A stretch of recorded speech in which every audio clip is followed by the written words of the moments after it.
Welcome back to the sweatshop, boys and girls. Today we are working on a 2003 Toyota Corolla. In today's video, we're going to be changing out the serpentine belt, the tensioner O-ring, the crankshaft seal, and the valve cover gasket. Because of these three guys leaking and dripping oil onto the belt, it's quite frayed and cracked. Of course, it's kind of hard to tell that when you initially look at it because there was so much oil, but I did go ahead and power wash the engine bay. So it's nice to work on. But before we get started with today's video, boys and girls, do me a favor and hit that subscribe button. Now, as you can see, the engine cover is missing. It is missing because I power washed this thing. This vehicle was drenched with all sorts of oil and grime in this region here. The alternator was completely black. You could only see it was the alternator because of the back portion of the alternator. The belt itself had so much oil on it, you couldn't see the cracks in the belt. It's still kind of hard to see because the belt is expanded. There is still some residue and dirt left. So if you have the same issue, which is generally a common issue with the Toyotas, what you want to do is go ahead and power wash your engine. I will link a video that I did recently on how to do that, so that you don't make any costly mistakes. Now, if you have your engine cover on, there are these two nuts over here that you have to remove. They sit over here and here on the engine cover. And then there are two plastic clips, which you can see the remnants of on this spot here. This one is just completely missing. So remove that, get it out of the way, and then we're going to start with the valve cover removal. The first step in removing the valve cover is going to be removing everything that is in and around it. Essentially, you're looking to remove this vent tube here, your coil packs, and of course the wiring harness. Use a little screwdriver to aid you in the process. You can push down on the tab and remove it that way, but you run the risk of cracking them if you push too hard because they're old. Shoot the coils off. Now with these coils, there is the harness that is in the way. What you need to do is take the bolt off here and here in order to slip this harness out of the way.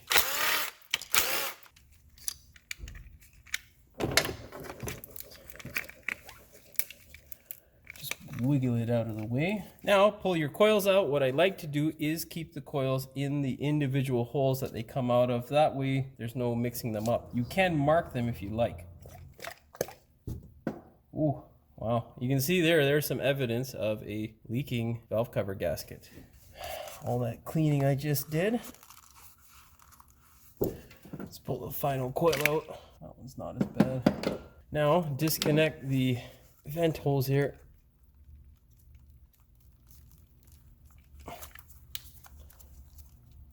Oh yeah, that's nice and trapped down there. So just twist it, it should come loose. Give it a break if it's a pain in the ass like this one is, and do the other one in the back here. With that guy out of the way, push the harness farther back.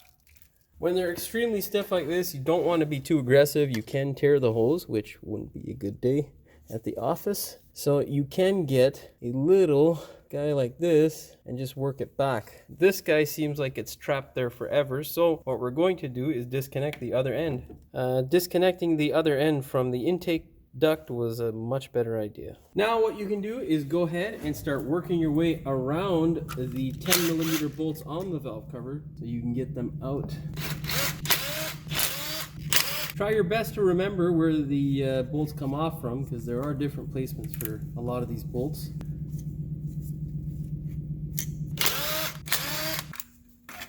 Pull the harness out of the way. Now you don't necessarily have to take off your valve cover gasket in order to get to the tensioner or do the tensioner seal. It is recommended, I think, in the service manual, but not a requirement. Just pull all the bolts off that are not held in by a seal. Once you get all the bolts off, you can go ahead now with this guy here and just work your way around the valve cover to separate it from the head. Be very gentle with this process. You don't want to damage anything. I don't want to pry on the fuel line. That one's too big. Let's get a smaller bar.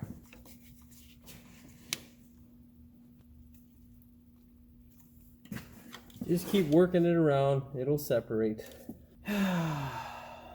Toyota, my friend.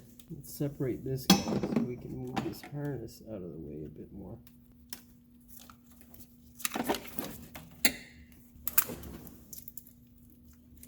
It is separating nice and slowly. A little bit too slowly if you ask me, but oh. And of course the one fucking bolt that's still left there. Come on, Jim. Then, when you get all your 10 millimeters off, you can work your way around to this guy, your 12 mil. Once you pull that guy out, employ the use of some pry bars like this. Start from the front where you can sneak it in and then just pull up on it. Essentially what is holding it is years of oil smuts and shit. Well, you can tell here, boys and girls, that Grandma wasn't really the most attentive in terms of oil changes. So we'll have to warn the customer about that and tell her that she's going to have to do more oil changes. So we're gonna dump that in our parts cleaner tank.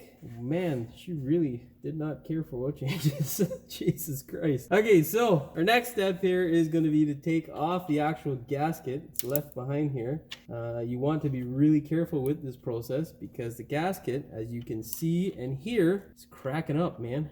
Not because I told a funny joke. It's just old, nasty, and grimy, but you don't want any of those parts of gasket to fall into the engine. That would be a very bad day, boys and girls. Wow. Wowzers. Just peel it off. In case you're confused about the parts that you don't want falling into the engine, I'm talking about these guys here. That is a problem. It's supposed to be rubber, boys and girls. Anyhow, now let's start cleaning stuff up. Now you can see that Grandma hasn't really paid attention to the oil changes, or her mechanic didn't really guide her on the right path. Anyhow, what we're going to do is pull any remaining rubber, including that hose, off of this thing, and then we're going to dump it in my parts cleaning bin. In light of the oil being on the spark plugs, what we're going to do is pull the spark plugs out to see what the condition is of them. They're unknown to me, so we'll check them out and see if we're going to replace them next. You'll need a 5/8 spark plug tool or socket. And yeah, they're not terrible. Pull another one out and see what it looks like. Yeah, these aren't bad. They've got a little bit of, they're not terrible. They've got a little bit of crap on them, but we can still reuse them. We'll contact the customer and see what they might want to do. I'm going to recommend changing them anyhow, just because if they do sit in oil, it tends to potentially make a easier pass for the electricity, which can burn through the porcelain and potentially cause issues later on. You don't want the car coming back here with another misfire or a misfire to begin with. Okay, boys and girls, anyhow, we're going to remove number one. That way we can get the engine at compression stroke, and then we will pull the tensioner out, replace that seal, and then the crankshaft pulley and replace that seal. The next step is going to be to elevate it so we can get that front passenger tire off. Of course, fire off the wheel.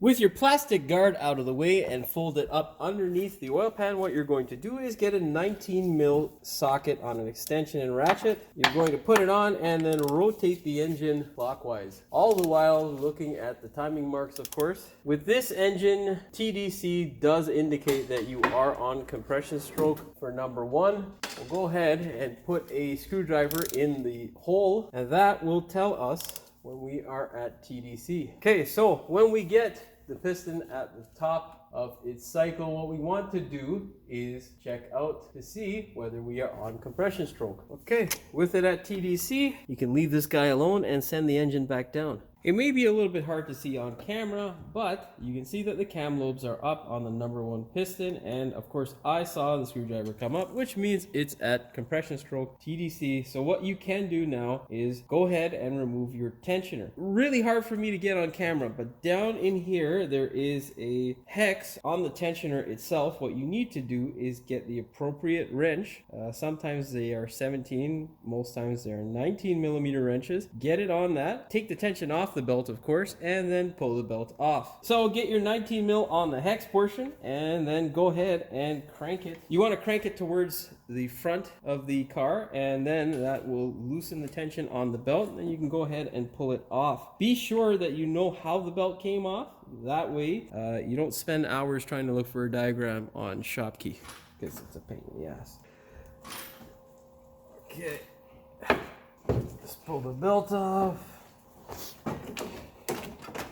Now, with the belt off of the car, you can see that it is badly damaged. This thing is disgusting and coated in all sorts of oil. This right here, friends, is a disaster waiting to happen. Yeah, don't let your belt get to this point, and if it does look like this, replace it. Now, it is extremely hard to film this here, but down in this region here is that little rusty looking thing. That is your actual tensioner. There is one bolt there and another one down there towards the inside of the engine. They are about, I'd say, 1.5 inches apart. They are both 10 millimeter. You're going to have to remove those two nuts in order to pull this tensioner out and back towards the firewall. When you pull the tensioner off, you will see that there is an O-ring. Now, the other thing that was hard for me to film is right here. Right here is the actual hex where you get your 19 mil on to release the tension on your serpentine belt. Show you what it looks like there. That is the hex there that you need to get so that you can pull the thing off. With the two bolts out of the way, what you want to do if it's stuck in there is take a little punch and just tap the ear of it. It's extremely hard for me to film it for you, but you'll see it on your own car if you're attempting this. If you just tap it a bit, it will come loose. Once you have it a little bit loose and it wants to come out and you can pull it out by hand, go ahead, grab a piece of cloth and put it right underneath, because a bunch of oil might come out with it. Yeah, this is by far one of the worst Toyota motors I've seen. It's got quite a bit of crap, but essentially you get an oil leak. You can see the evidence there of the oil leak down the back, and also the other side is just covered in oil. So what we're going to do is dry this guy up, clean it up, and replace that O-ring there. You can see as I'm cleaning it the sort of crap that I'm getting off of the tensioner. So imagine this is all over the top of the cylinder head. There's a reason why we don't want to just chip it off. I may try to and then vacuum some of it out, but you don't want this sort of stuff getting into your oil pan and then on your strainer, because that'll cause some real issues. So the only solution to really getting rid of this sort of stuff is to go ahead and do your oil changes consistently and prematurely. That way you don't run into this sort of shit, because the oil has its own detergents that will get rid of all this sort of sludge. It will take time, but it also took time to get like that. So, you know, just keep changing your oil regularly if yours looks like that. Now, in order to put the tensioner back in there, you're going to need to depress the actual tensioning portion of the tensioner. Now, the way you do that is right here is this little door sort of gatekeeper that doesn't allow it to go back. So you need to put your fingernail on that so that it doesn't hit it, and then slowly force this guy back. Move this little clip here back like that so that you can hook it, and just keep pushing the tensioner back. It's bottom now. Now, a lot of times you will need to do this in a vise, but essentially this is the process. You can do it by hand, but it looks like we've got some crap or crud stuck in the tensioner, so I'm gonna have to finish this one off on the vise. Okay, boys and girls, so we were successful in getting whatever gunk out of there was. Essentially, you should be able to squeeze it like this, and then of course slide this out. Now what you want to have happen is for this to release like so. So make sure that yours releases, otherwise when you put it back in there and it doesn't release, you're not going to be a happy camper. So again, depress this, squeeze it down. Of course, off camera this went really well. Okay, boys and girls, let's try this again. What you're going to do is depress this and force this guy down all the way like so. Then move the gate into position. Make sure that it is locked. This is the position that you want to put the tensioner in. What will happen is when you turn the engine by hand, this will then be depressed. It'll move this gate down and then it will come out. That's what you want to happen. If that doesn't happen because this guy's stuck, you're going to jump out of time and destroy your engine. So make sure you have that action happening before you put this guy back into the vehicle. With it like this now, what you want to do is just clean up the oil residue. Go ahead and change this guy out. Now, when replacing the O-ring, don't try to mess around finding it aftermarket. I have tried. They're usually not the right size and they're a pain in the ass. Getting a part that looks close by and then when you actually go to change it out, it's not, will make you want to lose your mind. What you're going to do is take a screwdriver, hook the O-ring like so, and then slide it off. Kind of like peeling an onion, so to speak. Now you can see, usually you won't have all that grime and grit in the seal area, but we do, so we'll go ahead and clear that off. Once you clear all the crud off of your tensioner, what you're going to do is now take this O-ring and slide it over the tensioner very carefully. These edges here are quite sharp, so you don't want to potentially puncture your brand new O-ring. Be very careful when sliding it over.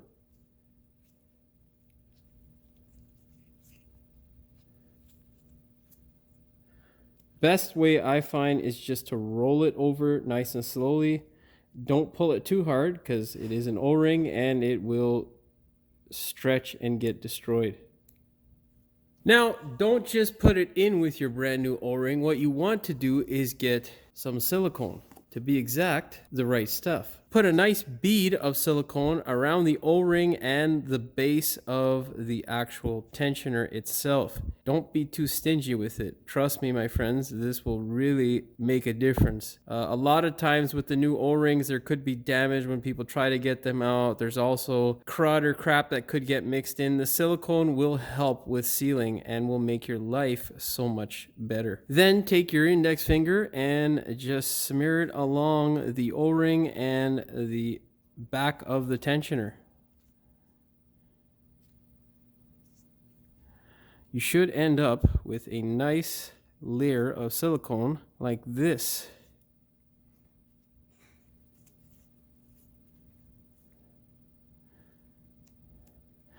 Of course, once you get that nice layer of silicone, you can go ahead and put it back into the car. Now, with the tensioner, when putting it in, make sure you push the tensioner all the way in by hand. Do not run it up with the bolts or the nuts on the threaded stud. It's a bad idea because if it goes in cocked, you could potentially damage it. Push it in by hand and then thread down the actual nut on the stud. When you're tightening them, make sure that you tighten them and torque them to 9 foot-pounds each. Be very gentle and do it in steps. Now, with the tensioner installed, the key thing here is to turn the engine, putting pressure on the tensioner so that it springs out. Get your 19 mil on a socket and then just turn it very slowly. You're going to listen for that tensioner when it unhooks. And there you go. Did you hear it there, boys and girls? And that's it tensioning. Just keep rotating. We're going to do one full revolution.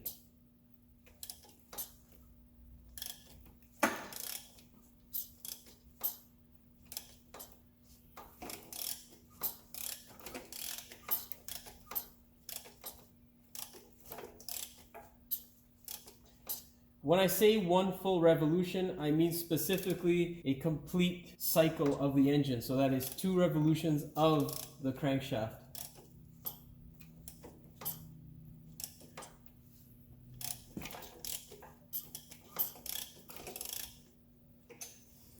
There we go. With your tensioner back in place and correctly installed, we can now either do the crank seal or the valve cover. In my case, because the valve cover is so grimy and nasty, I'm going to do the crank seal first. Now you can really see how bad the crankshaft seal is leaking. I washed this car a couple days ago and this was completely dry and void of oil after washing it when I blew it dry. It is now wet again. So we definitely have a bad crankshaft seal. What we're going to need to do is remove the crankshaft pulley bolt with a 19 mil and impact gun. Man. Yeah, you know it's bad when you take the bolt off and oil comes out, not from the actual crankshaft, but from around the crankshaft and the crankshaft pulley. That's amazing. Now, usually when taking a crankshaft pulley off, sometimes there is a layer of rust that will build up and will make it a bit of a task to get it off. In this case, because there is so much oil, I don't think that should be the case. We should be able to just yank it right off.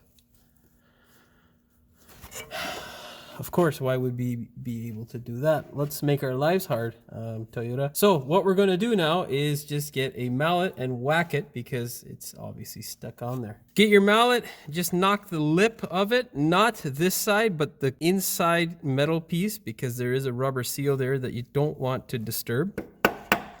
All the while taking your fingers and pushing the crankshaft pulley off of the vehicle. And there you go. Comes off relatively easy. And there you see our culprit. So what we're going to do is take a wet rag with brake clean and just wipe down all that crap. We are also going to do the same thing to the back of the pulley. Now, once you get it clean, you should be able to pry it out with relative ease. What you can do is employ the use of a tool like this. It is just a 90-degree, well, a little bit more than 90-degree hook. Just slide it in there. Once you get it hooked, just pry on it slowly. Be sure not to have this end of the pick gouge the aluminum casting. That would be very, very bad. And you can see there how terrible the condition is of the seal. This thing is in really bad condition. I should be able to move this here with relative ease. It is hard like a rock. So we have a confirmed leak as well, because you can see the dirt inside the seal and grit that's made its way in as well as out. Okay, boys and girls, let's go get the new seal. With the new seal, you can see how nice and supple this rubber is. It's quite easy to push down. That is exactly the way it should be. Now, when installing this, you can use a seal driver, but for those of you who can't see, this crankshaft here is sticking out. So of course your seal driver is not going to go in. But my friends, we have a 36mm socket that will do the job. The trick is with the 36mm socket is not to bash the seal so far in that it falls into the engine. So place the seal however you like it, then get a hammer so you can bash the socket. Now, the key with this process, make sure you do not send it down unevenly. You want to send it down as evenly as possible.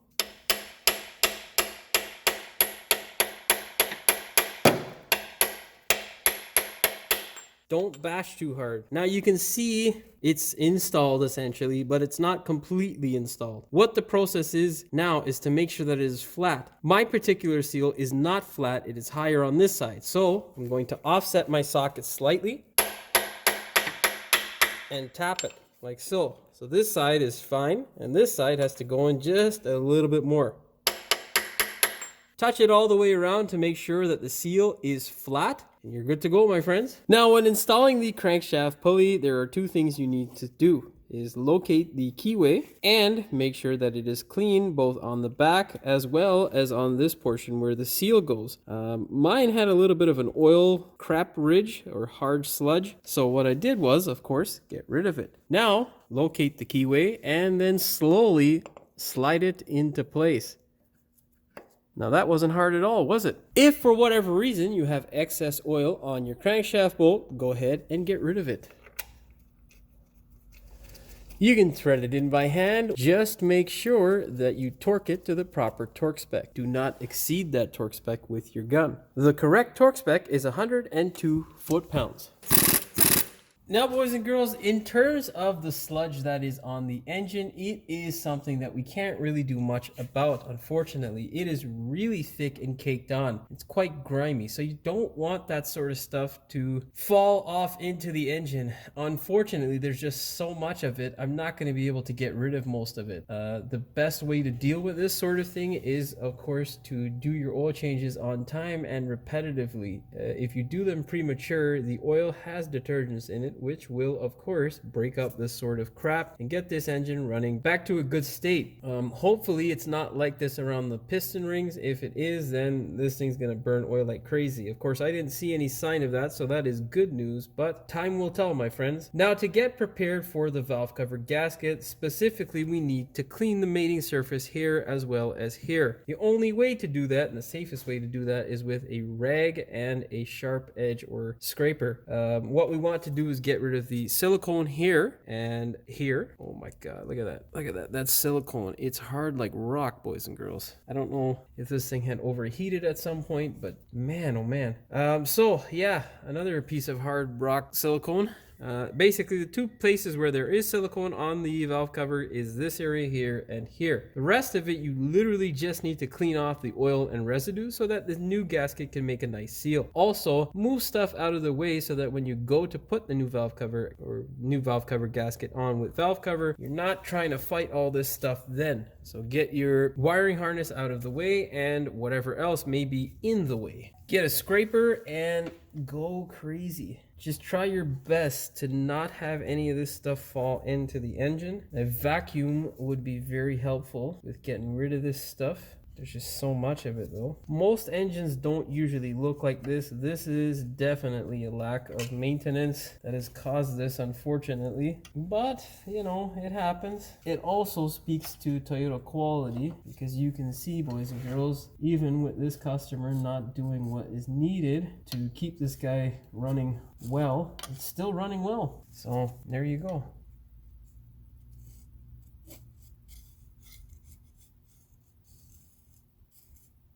So get that stuff and clear it off. Try your best not to have any of it go into the engine. Now, if you really want, you can spend a good few hours painstakingly getting rid of most of this stuff and then do an oil change. This thing literally just had an oil change, so we're gonna give the oil, I'm pretty sure it just had an oil change, but we're gonna give the oil a chance to actually do its job and melt some of this crap away. Oh my god, it's so bad. Might have to power wash the engine afterwards again just to get rid of some of the crap that's falling.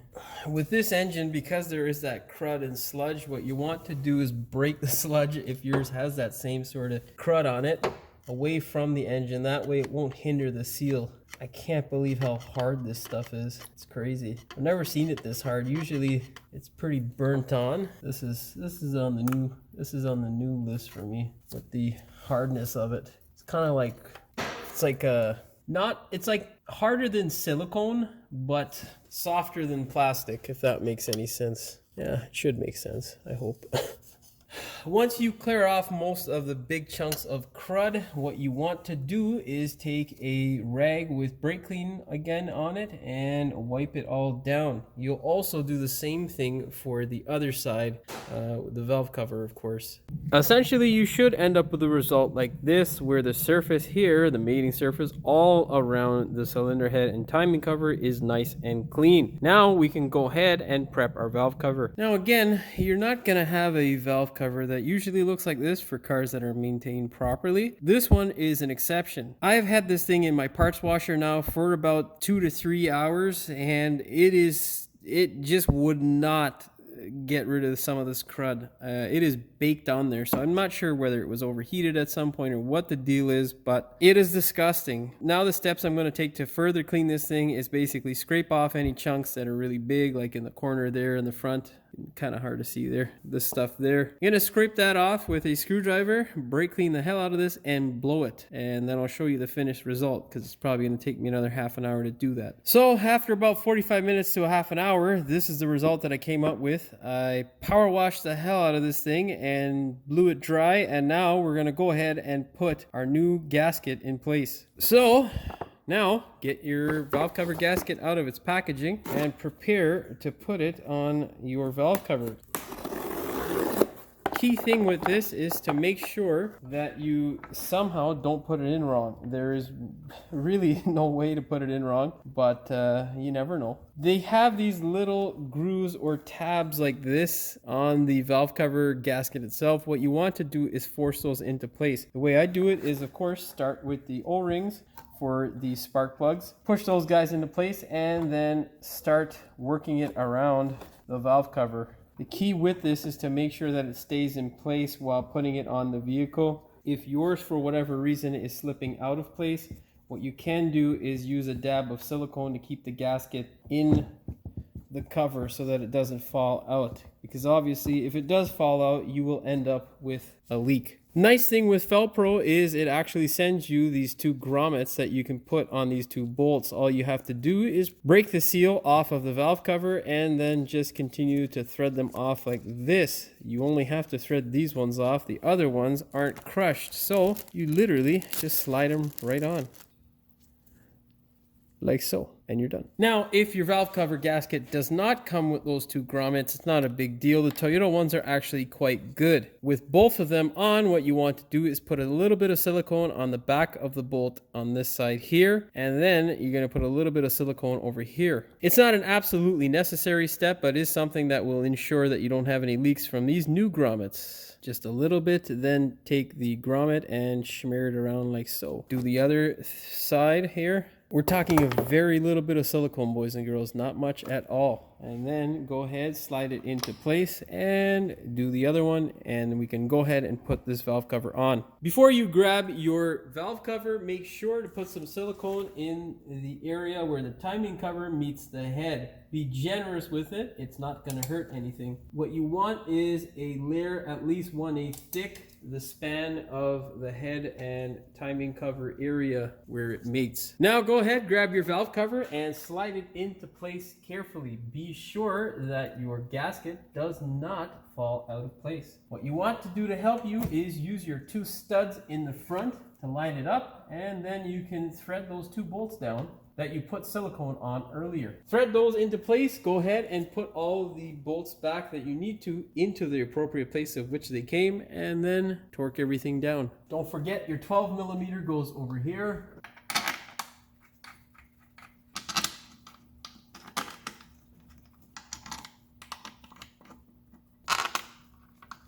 Don't forget this guy with the bracket goes up front over here.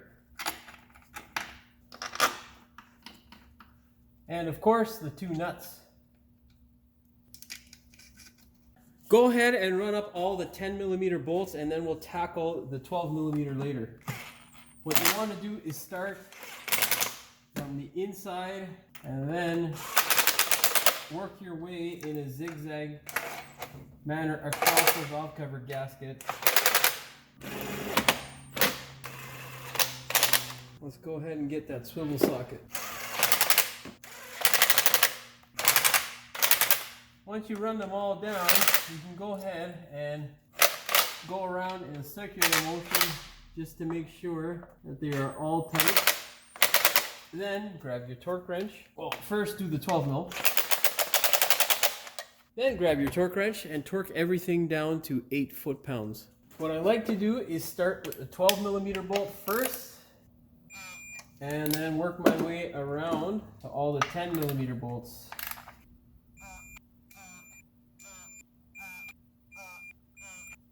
Now, once we have come to 8 foot-pounds on all of them, what I like to do is go around and check them all individually in a circular motion. Before you do that, don't forget the two middle ones like I just did on camera. Okay, now the two middle ones have a different torque spec. You can torque those to 62 or 65 inch-pounds. Okay, now that we've torqued them all, what we're going to do is do the circular motion, go around and check these all. The 10 goes first at 8 foot-pounds. Get your 12mm and check that. And now go ahead and recheck your two center bolts at 62 inch-pounds. Okay, boys and girls, your valve cover is now back together. What we're going to do now is clean out each individual spark plug hole and then replace the spark plugs. Okay, boys and girls, now that your spark plug is on, we can go ahead and put the hoses and other attachments that we had previously taken off back on the car.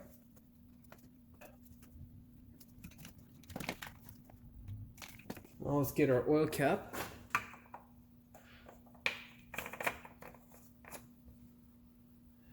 With our oil cap on, we can now go ahead and get rid of those spark plugs and replace them with brand new ones. Now, the way I usually clean my spark plug holes is by spraying a little bit of brake cleaner, especially in the ones that are drenched in oil.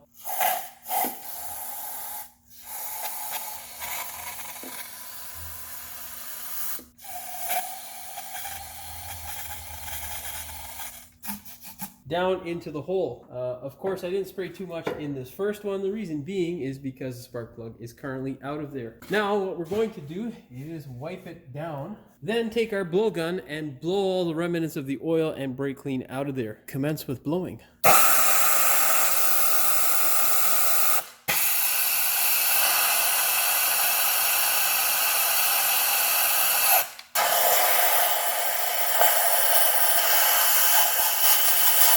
You know, see what happened there. We're gonna have to do that hole again.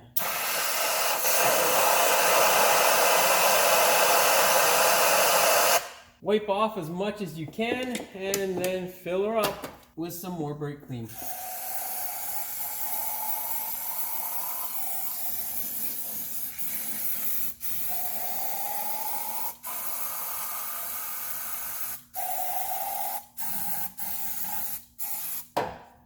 Let's get another rag. We can let that guy dry off for a bit. Okay, blow the holes out again. I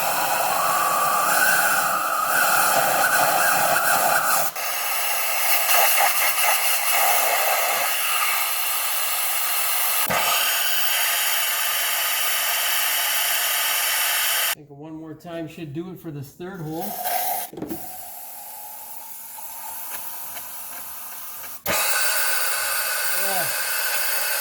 It's always nice when it gets in your face.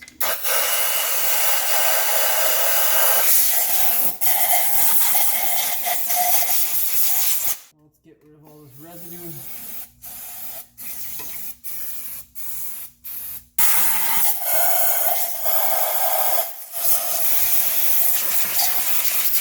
Make sure you blow off all the coil connectors.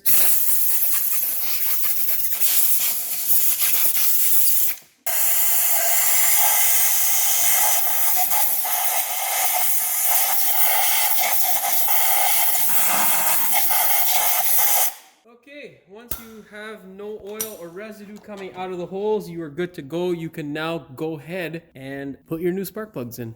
Get your favorite impact driver and hammer them all out.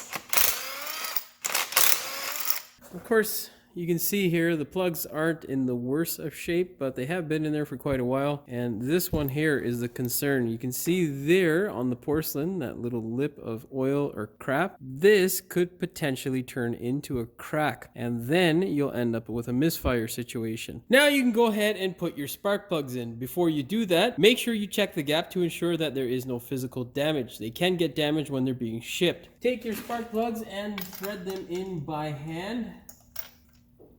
Be gentle, you don't want to nick them or jam them into the hole because you can damage your electrode. With your spark plugs threaded in, you can run them up with an impact driver. Do not impact them. Now, I'm not sure what the torque spec is, but what I usually do for most cars is give it a 3/4 turn with my ratchet. 1, 2, and 3. That should suffice. You can look up the torque spec for this thing. I'm not going to. I may post it in the video though. 1, 2. Now our next step is going to be to get our coils and get rid of all this oily muck on them. On these ones here, you can just wipe off the outer end here like so, but with number 3, the one that had all the oil in it, we're going to have to spray it down with some brake clean to get rid of all that disgusting dirt. Like you can see there, this guy's just covered in it. So We'll spray inside the hole there with some brake clean to get rid of all that. You can replace them, but there is no need to replace this boot on the coil. After you spray it with brake clean, just go ahead and blow it out to ensure that you have a nice dry environment for your spark plug. This, my friends, is the finished result. Now just put them back together and you are good to go. Now go ahead and put your coils back in their respective holes. Oh, wait, I gotta put some fucking grease on that bitch. Be sure to put a little bit of dielectric grease on your spark plug boot. That way, the next time you go to get this stupid thing off, it's not gonna make you want to pull your hair out. Then go ahead and put your coils back in their respective holes.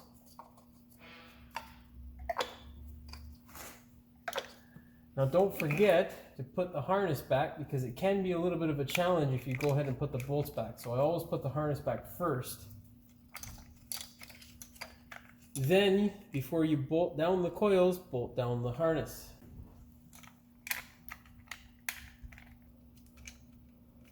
Torque spec for those bolts is don't break them. And don't leave them so loose that they'll fall off. Now you can bolt down your coils. Again, thread these guys in by hand first, and then fire them home. Same torque spec as the harness.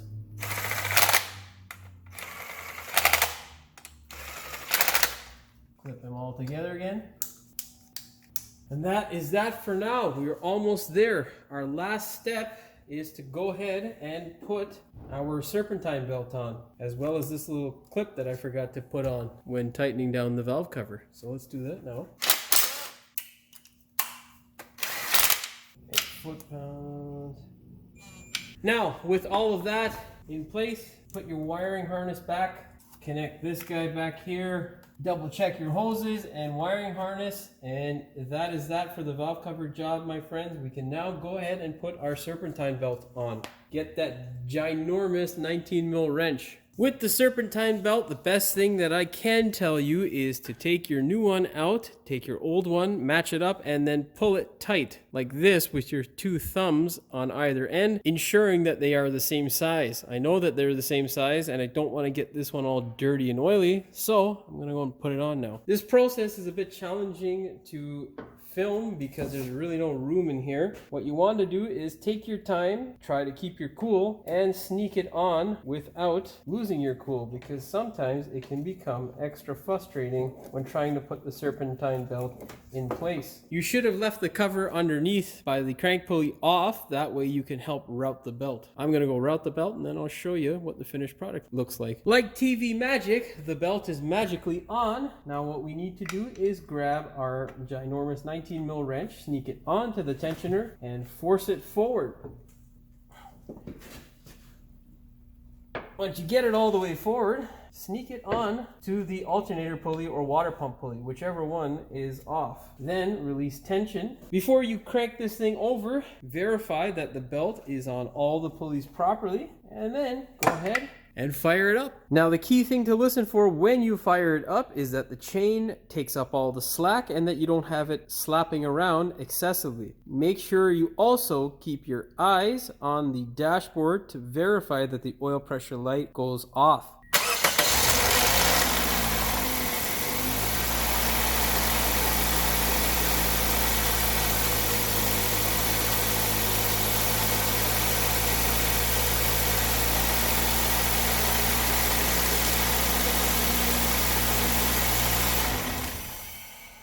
That, my friends, is success. You could see that it kind of hobbled around. The reason why it hobbled around is because of the brake clean that we sprayed into the #1 cylinder. That will obviously interrupt the combustion process because brake clean burns differently than gasoline. Of course, you also heard, I hope you heard, the chain slap around a little bit. That instantaneously went away as the oil pressure built up, and we can confirm that it is running good and normally again. All we have to do is put all the superficial crap back on the top of the engine, the cover down at the bottom, and of course the wheel. Take this thing for a test drive, and that, my friends, is a job well done. That's a thumbs up for me. Look around for any leaks or residue, wipe it up as needed. Go ahead, pull your cover back out from underneath the oil pan and bolt it back home into place. Torque spec for those two bolts is the same as the wiring harness. Don't break it, and don't leave it so loose that it'll fall off the car. And now, of course, we can go ahead and throw our wheel back on. If you haven't, go ahead and spray some white lithium grease on your hub. I literally just did it yesterday, so there's no need for me to do it again. Grab your wheel, thread the bolts in by hand.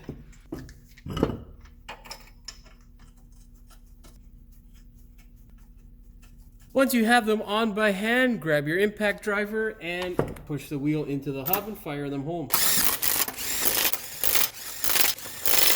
Then torque the wheel lugs to 79 foot-pounds. And of course, don't forget your engine cover. Fortunately, this side is kind of busted, so... Well, boys and girls, that is all she wrote for the 2003 Toyota Corolla. If you like the video, please like, share, and subscribe. Don't forget to hit the notification bell so you never miss one of my new videos. As always, thanks for watching, and we will see you in the next one. Do me a favor, boys and girls, today... fuck. Also, don't have the wrench slip off, because that's a bad idea as well. Now, in order to put the tensioner back... Don't kick the camera. When I say run from, of course, the trick is with the 32 mil socket or 30, fuck. Now when installing the crankshaft, what you need, the crankshaft, try your best not to have any heavy, pry them, break the seal off. That's fucking silicone booger. Get off my fucking hand, silicone booger. Before you grab, make sure you check the gap for your specific spark plugs. Oh, what the fuck am I saying? Make sure you check the gap on your spark plugs before you put them in to make sure that there are no irregular...